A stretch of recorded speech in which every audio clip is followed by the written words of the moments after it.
Hi friends, welcome back to our channel Kanchana కథలు. ఈ రోజు మనం గౌతమ బుద్ధుడి గురించి కొన్ని విషయాలు తెలుసుకుందామండి.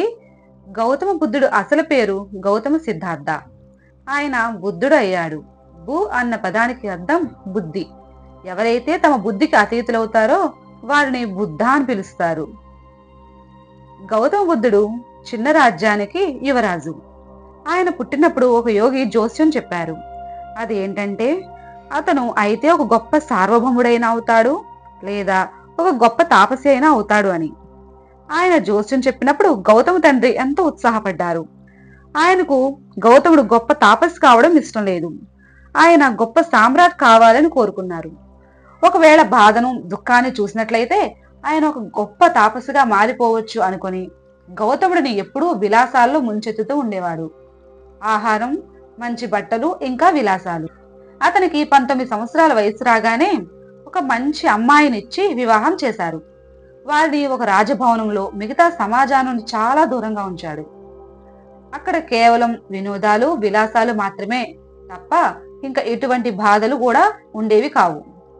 ఒకరోజు గౌతమ బుద్ధుడు తను నగరంలో సంచరించాలి అనుకుని తనని సంచారానికి తీసుకుని వెళ్ళమని రథసారథిని ఆదేశించారు. ఆయన అలా వెళుతున్నప్పుడు ఒక వృద్ధుడిని చూశాడు. అప్పటి వరకు తన జీవితంలో వృద్ధులను ఆయన ఎప్పుడూ చూడలేదు. ఆయన తండ్రి వీటన్నిటి నుండి ఆయన సురక్షితంగా ఉంచారు. ఇతనికి ఏమైంది అని రథసారథిని అడిగాడు. అందుకు ఆ రథసారథి, ఆయన ఒక వృద్ధుడు అంతే అన్నాడు. ఇది ఎలా జరుగుతుంది అని అడిగాడు. అందుకు అతను, అందరూ ఏదో ఒక రోజు వృద్ధులవుతారు కదా అన్నాడు. తనను తాను చూసుకున్నాడు. తను ఎంతో అందంగా యవ్వనంలో ఉన్నాడు. ఏమిటి, నేను కూడానా అని అడిగాడు. దానికి సమాధానంగా, అవును, అందరికీ ఏదో ఒక రోజు ముసలితనం వస్తుంది.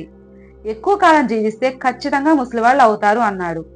నేను కూడా ఈ విధంగా అవుతాను అని ఆయన ఒక వాస్తవం తెలుసుకున్నాడు. ఆ తర్వాత వీధిలో ఒక మనిషి పడుకుని ఉండటం చూశాడు గౌతముడు. అతను ఏదో జబ్బుతో బాధపడుతున్నాడు, లేక ఎంతో బాధలో ఉన్నాడు. అప్పుడు గౌతముడు, ఆగు, ఈ మనిషి ఎవరు, ఇతను ఏం చేస్తున్నాడో అని అడిగాడు. రథసారథి, ఓ అతడా, దురదృష్టవశాత్తు ఆయన అనారోగ్యంతో బాధపడుతూ ఉన్నాడు అని చెప్పాడు. దాని అర్థం ఏమిటని గౌతముడు అడిగాడు. శరీరం ఉంది కదా, అప్పుడప్పుడు దానికి అనారోగ్యం ఖచ్చితంగా వస్తుంది. అది ఎవరికైనా జరగవచ్చు అన్నాడు. అప్పుడు గౌతముడు, నేను యువరాజును కదా, నాకు కూడా అలా జరిగే అవకాశం ఉందా అన్నాడు. ఎవరికైనా అలా జరగవచ్చని చెప్పి రథసారథి చెప్పారు. దాంతో గౌతముడు, ఓ, నేను కూడా ఈ విధంగా కావచ్చు అని తెలుసుకున్నాడు. దాంతో అతను చాలా వ్యాకులత పడ్డాడు. ఇలా కొంచెం ముందుకు వెళ్ళిన తర్వాత అక్కడ దహన సంస్కారాలు జరగడం చూశారు. కొందరు ఒక మృతదేహాన్ని మోసుకుని వెళ్తున్నారు. అతనికి ఏమైంది? ఓ, అతను చనిపోయాడు అంతే. అంటే ఏమిటి అని గౌతముడు అడిగాడు. ఇది ఖచ్చితంగా అందరికీ జరిగే తీరుతుంది.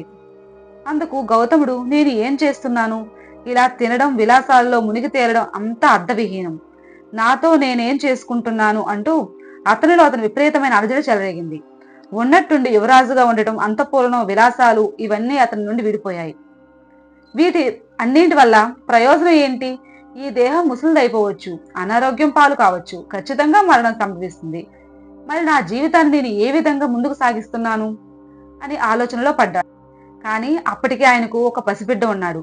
ఎంతో ప్రేమించే భార్యను, ప్రియమైన బిడ్డను అతను వదలేకపోయాడు. తనలో అతను ఎంతో ఘర్షణకు లోనయ్యాడు. అప్పటిదాకా దాదాపు ఏడాది పైన 3 నెలలు గడిచాయి. ఆ పిల్లవాడికి 1.5 సంవత్సరం వయసు ఉన్నప్పుడు ఆయన ఇంకా ఆగలేకపోయాడు. ఒక అర్ధరాత్రి వేళ ఎవరికీ చెప్పకుండా ఆయన అంతఃపురం నుండి ఒక దొంగలా బయటపడి దాన్ని శాశ్వతంగా వదిలిపెట్టాడు. నేను ఈ జీవిత సత్యాన్ని తెలుసుకోవాలి అంటూ ఆయన సత్యాన్వేషణలో బయలుదేరాడు.